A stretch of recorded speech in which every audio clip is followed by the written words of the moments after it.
guys, welcome back to Class with Cass.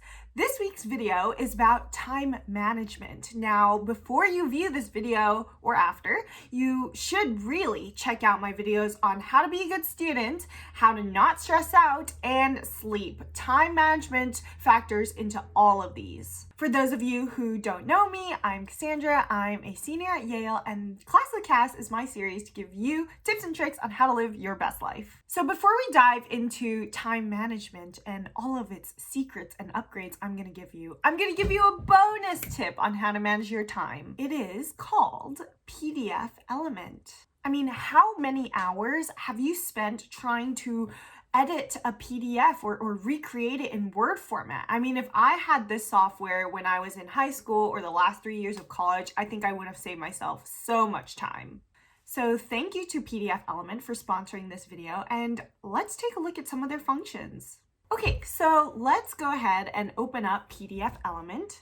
I already have a fake resume from a certain Homer Simpson pulled up, but for example, like if you got a resume template and you want to use it to fill out your own name, PDFElement comes in so handy here. Like, it's a PDF, right? Normally you wouldn't be able to edit it, but look at how I am able to add or edit text. I can simply replace his name with mine.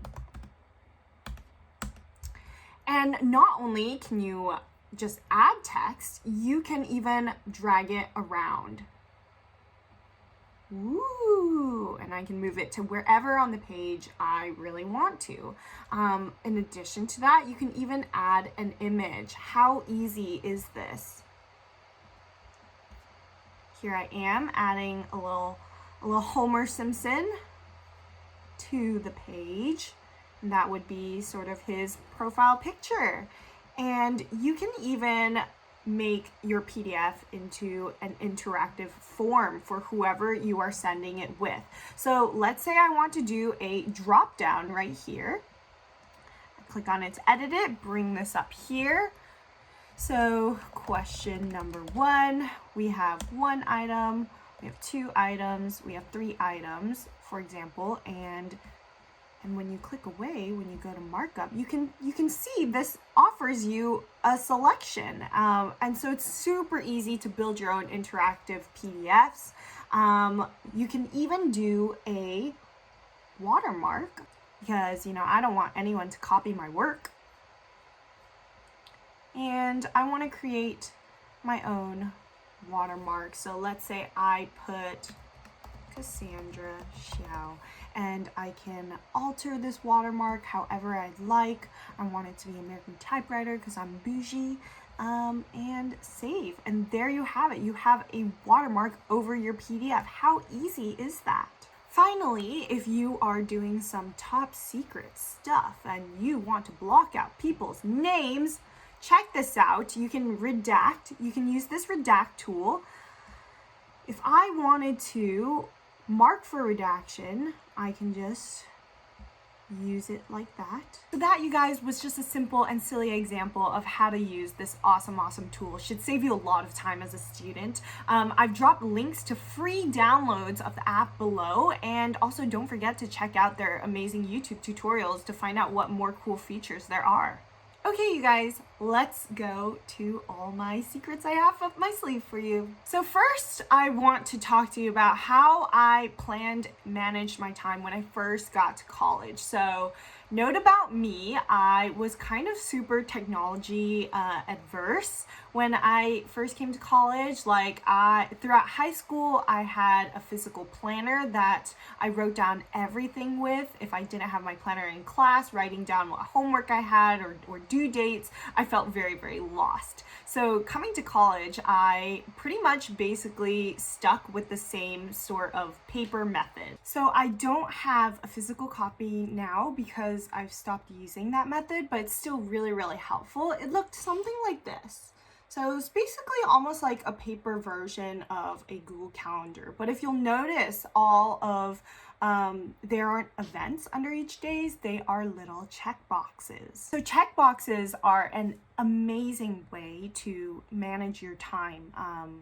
It is pretty simple. You just write a list of what you need to do with little checkboxes, and as you complete the list, you check off the little boxes. And let me tell you, if you ever need a motivator, that will get things done, because it gives you a feeling of pride and accomplishment when you check off that box. So for example, here is, I don't know if the text will reflect, but here is a very simple checklist, right? So very straightforward, just a list of things I need to do, random, whatever. So this is a very basic way of organizing your time. So how can we upgrade this checkbox game? Well, I would suggest splitting your checkbox list in two. So some people get really overwhelmed when they see like a ton of things to do on their to-do list. That's okay. You shouldn't be expecting yourself to accomplish everything on your checkbox list. You have to be okay with it rolling over to the next day or the next few days. So what you want to do is split your list into two. On one side, put the things that have to be done today, that you need to get done today, and everything else kind of falls into priority number 2, or even miscellaneous items, things that you will do but just don't have the capacity to do today, or things that take some time. So basically what this method ensures is that yes, you have a list of to-do things, but you are not so overwhelmed, because as long as you check off the ones that are top priority, are at the very top of your list, you feel accomplished. You don't feel empty when you look at all those other checkboxes that you didn't tick off because you didn't plan to, and that is totally okay. That is what we call good management. It is not doing everything that you can, finishing all your tasks in one day. It takes planning, it takes foresight, it takes patience. So how can we upgrade this even more? Well, I've talked about this in a previous video. It's the site called Padlet, and you can even organize your goals into short-term goals, long-term goals. The reason I like it is because it's very visual and it stays up forever. You can play around with the format of it, you can change the colors, you can change the background, and to me it's just very aesthetic and like motivating to see all of my goals listed out in this way. So you can also use it as a checkbox system. Okay, so this paper method ended up not being quite enough for my time management at Yale, because while having a to-do list is excellent, for me it's really important to keep things ordered like chronologically in my mind as well. So I needed Google Calendar. Enter Google Calendar. I also had to switch over to electronics because at Yale, like when you are part of the rehearsal process, this is how the stage manager schedules people's rehearsals, looking at like 10 different people's calendars at once and like trying to find the white space. Okay, so let's pull up my calendar. Now I've started with the baseline, which is my classes. Now, obviously you need to have your classes on your calendar. In fact, that is where you should be building your calendar from. These are the unmovables. These are what is not going to be flexible. So that should be, how you outline your week. Note that I put it in its own calendar, and this will actually be a tip that I cover later on, which is have separate calendars for separate things. So let's add in my extracurriculars. This is my baseline calendar. Now, so you can see it's purple here, right? So that means whenever I create a new event, it's going to automatically appear purple. It represents like fun activities, fun events with friends, hangouts, things like that. So you can see it's calls with different people. It is hanging out with different people. That's what purple is. It is also going to see shows for me because that's a lot of fun. And yeah, so that's what purple is. So I've also color-coded it.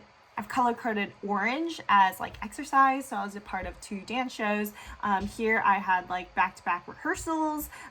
Here are the weekly rehearsal times, put them to set on repeat.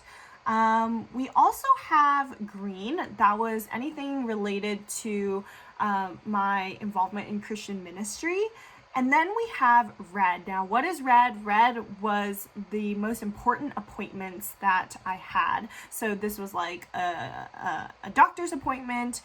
This was a meeting about, my senior thesis. These were meetings with professors for activities and stuff like that, and getting advice from them. Stuff that I absolutely should not be missing. So red just helped make it pop on my calendar. I also had a separate calendar. This was a shared calendar for a show that I was working on at the time. So a lot of people could access this calendar and add it to their own. But this just helped me keep track of like what rehearsals were going on and where these rehearsals were.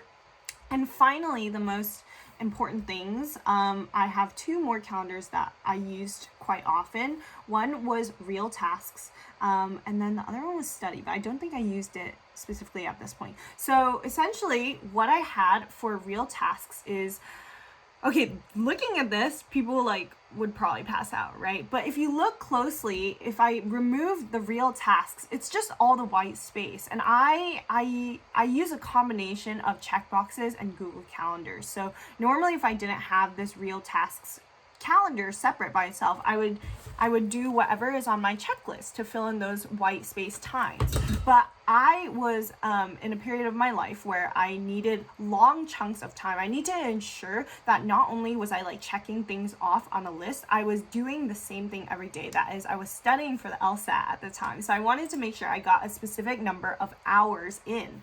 And I also had to, sit down and spend a lot of time on certain P sets. So I needed to block out long periods of time on my calendar, make sure they didn't get eaten up by anything else. So that was the value, that was the value of the real tasks, right? Is it ensured that I was protecting my white space and that I would have time to study, to do my readings. Oh, I guess at this point I had already taken the LSAT, but if we go back, so this was my LSAT day. If we go back, you can see chunks of time that are just, spread out for the LSAT. And guys, don't freak out about the time because I'm currently on the West Coast and this was obviously East Coast time. So that's a little bit of how I block out my time. But the most important thing I wanted to share with you guys is the value of having these different calendars.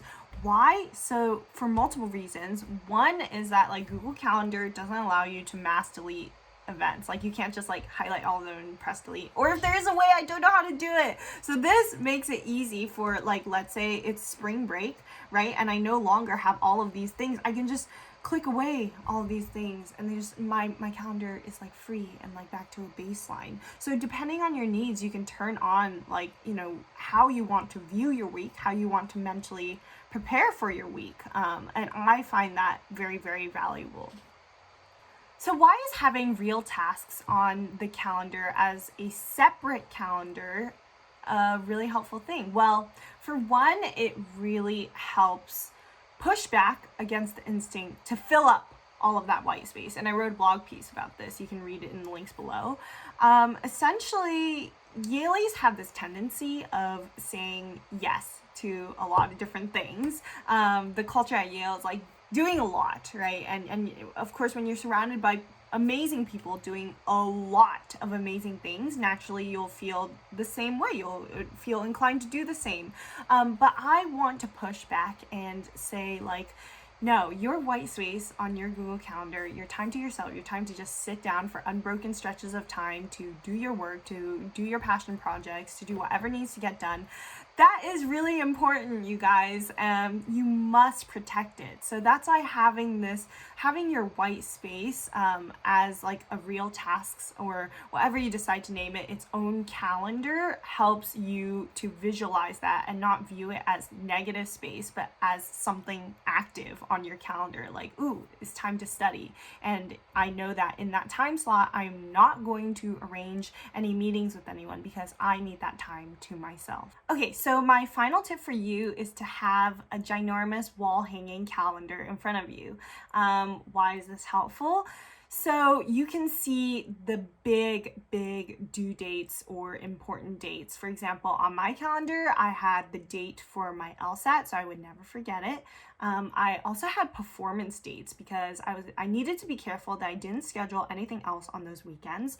And finally, I had my dates for classes, like when my final papers were due. I wrote down the date, I could see it. That way, once finals came around, like I would be prepared and I know exactly which order things need to get done. And maybe viewing it like on this giant calendar in front of me every day was very motivating for me to get a jump start on that, because I knew, because a lot of my dates would overlap or come very close to each other, I was like, okay, I really need to spread things out. I need to take things one at a time and not overwhelm myself and procrastinate. So I hope that was really helpful for you. If you have any tips on how you manage your time, I would love to hear it, because I love talking about this. Like, I love talking about scheduling and like the importance of rest and white space, all of that. So if you have any thoughts on this, leave them in the comments below.